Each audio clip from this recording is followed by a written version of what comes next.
Muy buenos días, muy buenas tardes, muy buenas noches. A la hora que nos estemos viendo y escuchando, muchísimas gracias por estar aquí. Yo soy Alejandro Fitzmaurice, para Prepa Ibero Mérida. Y vamos a hablar hoy de las partes fundamentales de la nota o también de la entrevista en formato de nota informativa, que es la que vas a hacer para tu boletín a entregar en próximos días.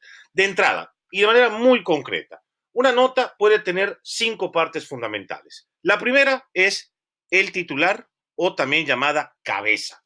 Bueno, ¿por qué se le llama titular? ¿Por qué cabeza? Bueno, pues es finalmente la primera parte y, ojo, es la parte que tiene que enganchar, que tiene que llamar la atención del lector para que te lean, para que se introduzca, pues, para que se meta de lleno al texto que has redactado. Generalmente, los titulares o las cabezas suelen estar o deben empezar o suelen empezar con un verbo en presente.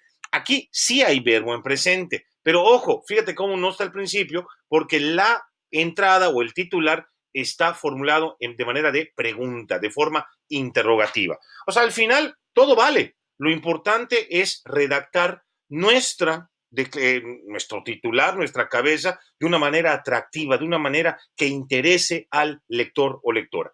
Tú estás haciendo entrevista en formato de nota informativa.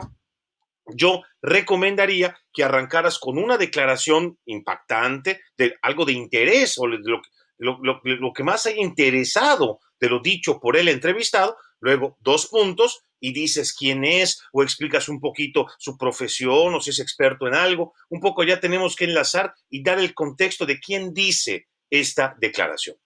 Bueno, esto es el titular que vuelvo a subrayar aquí para que lo tengas clarísimo. ¿Y qué va abajo del titular? Pues va a la bajada. Se llama así porque va abajo del título o la cabeza y es finalmente una introducción, un adelanto de la información que viene, algún dato de interés que por supuesto el lector o lectora va a encontrar propiamente en la nota informativa o en la entrevista en formato de nota informativa.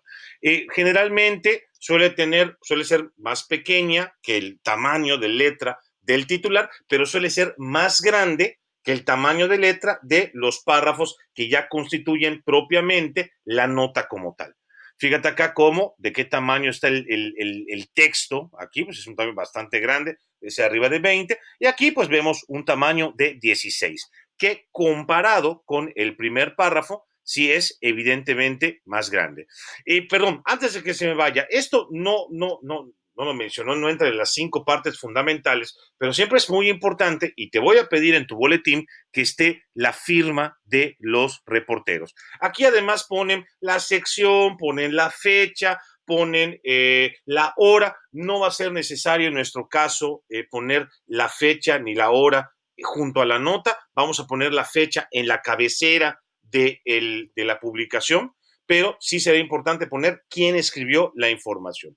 Ya luego propiamente tenemos el primer párrafo. Si ya leíste algo de nota informativa en el libro de Federico Campbell, que yo recomiendo que lo hagas, recuerda que un primer párrafo suele contestar a 3 o 4 de las 6 Ws. ¿Qué son las Ws? Preguntas que el primer párrafo de una nota suele y debe contestar.